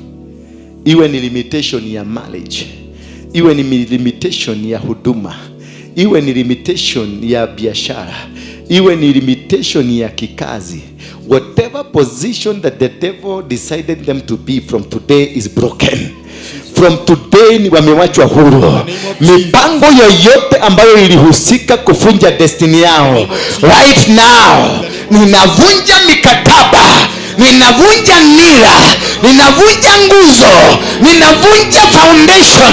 Zote zikaporomoke, zote zikaporomoke, zote ziporomoke katika jina la Yesu Kristo. Kama kuna maneno yalinenwa na grandfather, ama ikanenwa na shosho, ama ikanenwa na ukoo, ambayo ni kinyume na kazi Mungu alikupatia, ni kinyume na biashara, ni kinyume na huduma, ni kinyume na familia, kutoka sasa, kama jinsi mbingu inavyoishi na dunia hii inavyoishi, na kama jinsi damu ya Yesu ilitiririka kwenye msalaba, hivyo ilivyoteremka ikaenda mpaka ikaliguza jiwe ambalo ni foundation ya shetani. Hiyo damu I put it on you, that whatever that was provoking you, whatever that was hindering you, whatever that was stopping you from becoming, from today, ile damu ya Yesu iliyoguza mwamba na ikaguze mwamba wa maisha yako, iguze mwamba wa maisha yako, uguze mwamba wa huduma yako, biashara yako ikaguzwe, familia yako ikaguzwe, ndoa yako iguzwe, in the mighty name of Jesus Christ. Any limitation ambayo imewekwa kwa watoto wako, wamesema watoto wako hawatafaulu, wakafuata mtoto wako mpaka shule, wakachukua nyota yake, wanatumia nyota yake, wakakufuata mpaka kazini, wakaiba nyota yako ndio wanatumia, wakakufuata mpaka kanisani, wakaiba nyota yako ndio wanaitumia, wakakufuata mpaka kwenye ndoa yako, wakakubadilishia bwana yako, wakakupatia mume mwingine, wakakubadilishia mke wako, wakakupatia mke mwingine. Kutoka leo misingi iliyotumika kubadilisha na iporomoke, misingi iliyotumia kubadilisha na iporomoke, na iporomoke in the mighty name of Jesus Christ. Msingi wengine wote ambao wametumia kukushikilia kwenye maagano yao na kwenye confidence zao, katika jina la Yesu Kristo. Sema katika jina la Yesu Kristo, katika jina ya Yeshua, kutoka leo I render it powerless, powerless in Jesus name. Now open your mouth and pray. Sasa anza kukatakata mikataba hiyo, katakata misingi hiyo, katakata uganga, katakata, vunja nira, vunja misingi, vunja foundation zote, takatisa, vunja. Ofungua kinywa chako tu, vunja. Kama ni mume ambaye anakusumbua na kusumbua kwa madhabahu ya kwao, vunja madhabahu yale. Kama ni mke anakusumbua na anakusumbua na madhabahu ya kwao, vunja madhabahu yale. Kama ni misingi aina yoyote ile ambayo wametengeneza, haleluya, vunja katika jina la Yesu. Kama ni biashara walikamata, katakata nyororo zilizokamata kazi yako, katakata, haribu kazi zote za giza, haribu kazi za shetani, haribu mipango yao, milango yao vunja, foundation zao tikisa foundation, tikisa foundation.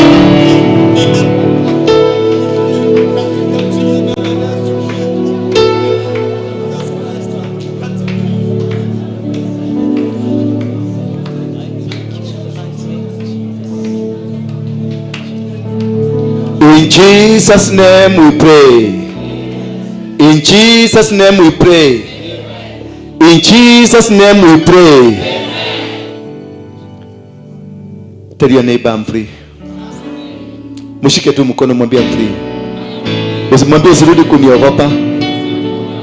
Misingi yote imeporomoka. Hiyo sura, mwambie hiyo sura ulikuwa unaniona niko nayo. Ni hiyo misingi ya familia na misingi ya dunia hii. I am free. Look at how I'm smiling. Then si smile. Unajua kuna watu smile lakini unaona sura si smile. Yes. Sasa kutoka leo, sema kutoka leo. Kutoka leo. Leo ni siku gani? Sunday. Tarehe ngapi? Yeah? 2nd of June. Yes. This is the month Moses crossed over. Amen. This is the month that iliambiwa let my people go. Amen. So on Friday nataka muingie kwenye maombi venye utaingia. Kama utafunga, ufunge. Kama utaendelea kukula managu, kula managu, lakini tuingie kila siku ukiamuka asubuhi uingie into a corporate prayer sisi zote kivyako. Saa moja asubuhi speak about the breaking of the chains of yourself, your children, your ministry or business, your country and Africa. Bwana asifiwe sana. So every day you do it in the morning, saa 7 na jioni. Tunafanya mara ngapi? For 7 days. Mara 3 kwa siku. For 7 days. 7 days leo ni Jumapili 1.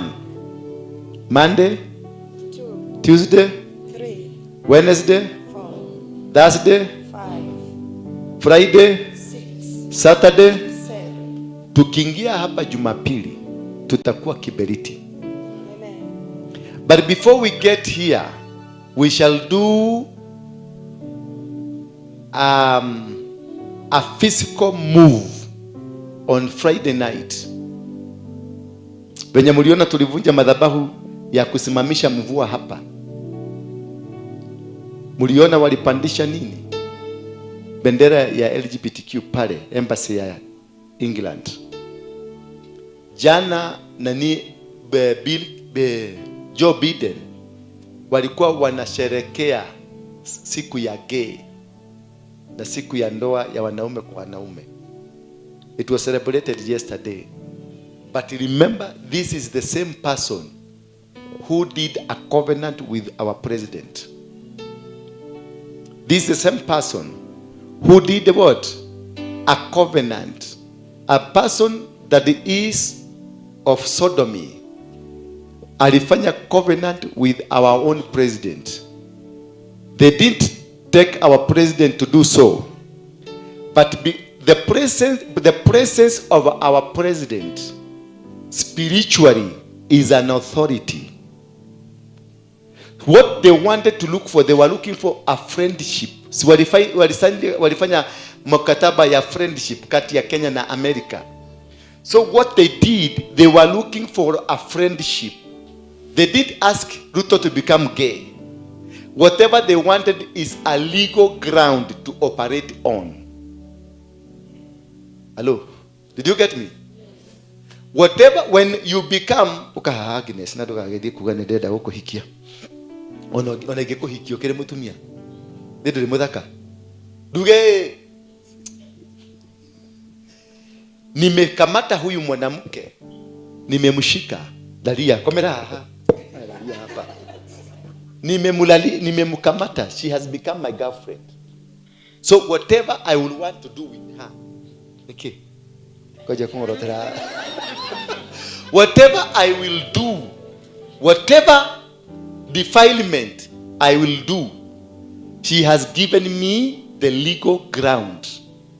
Iyo kukubali kuwa mshirika wangu, iyo kukubali kuwa rafiki yangu, ni amenipatia legal ground na mimi nimempatia legal ground. So that is, ndio uliona tulipatiwa mpaka ndege ya kuappreciatiwa, kukubalisha Kenya ikuwe defiled. Bwana Yesu asifiwe sana. Ruto ni Mkristo, bibi yake ni Mkristo.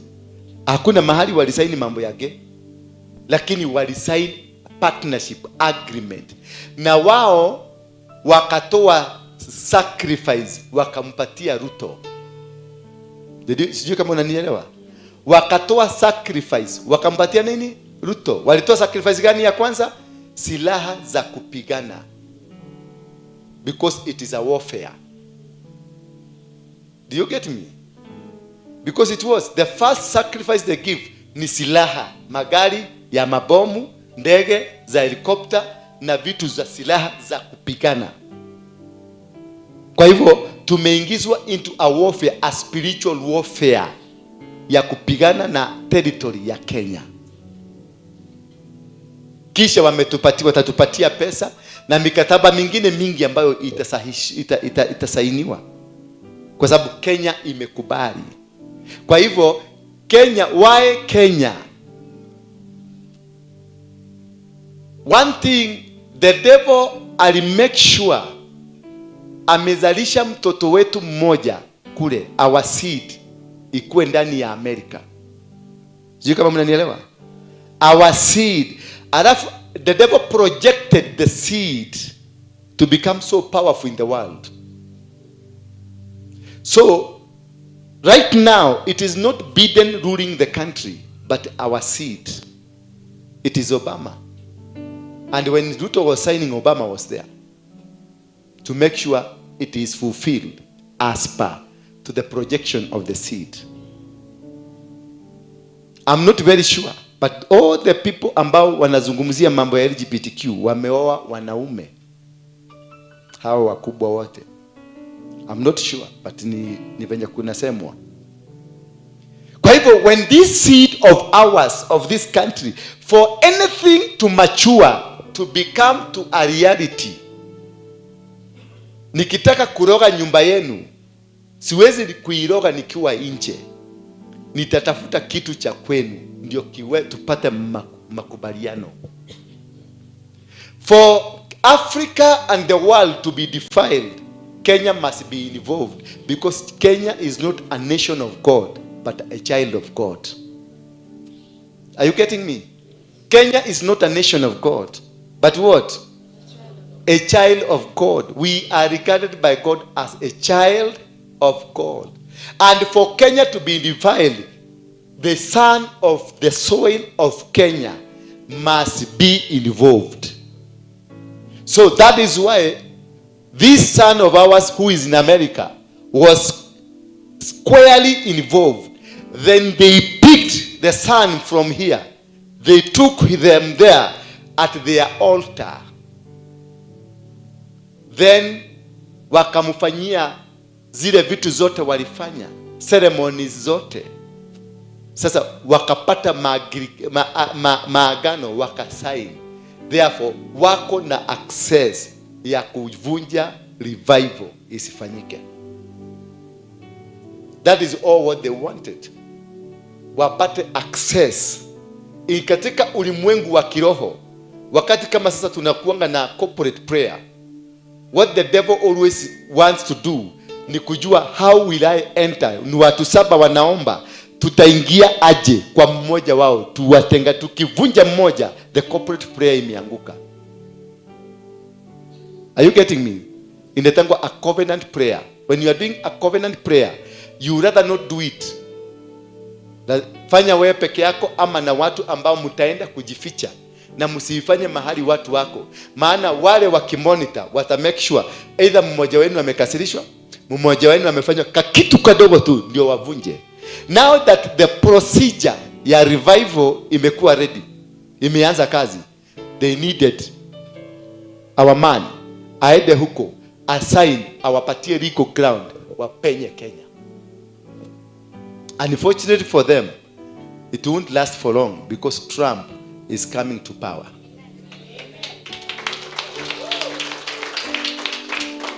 But before we get there, these 7 days, commit your nation. Commit what? We have been empowered. This altar has been empowered to counter them.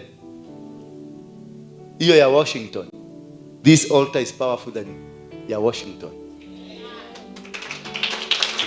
Kwa hivyo enter. Friday we shall be having a kesha hapa. Na muite watu wote wakuje. Tutakuwa na kesha hapa. Tutaakisha kando venye tumekuwa tukiakisha kando. Because walizima wakati Sugoiman alisaini kule kando ya Kenya ilizimwa. Na sisi tukuje hapa we sign. Tutafanya hiyo sign walifanya, tutatafuta kitabu, we shall sign tuseme Kenya does not belong to the devil.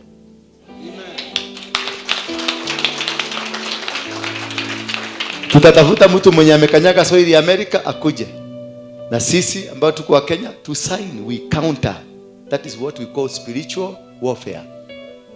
Because they are mature. You must understand the things of the spirit and how to do battles of the spirit and how to win and conquer them. They will not. Na tukifanya hivyo, hata hivi vitu unasikia za Haiti utasikia zimeanza kufifia.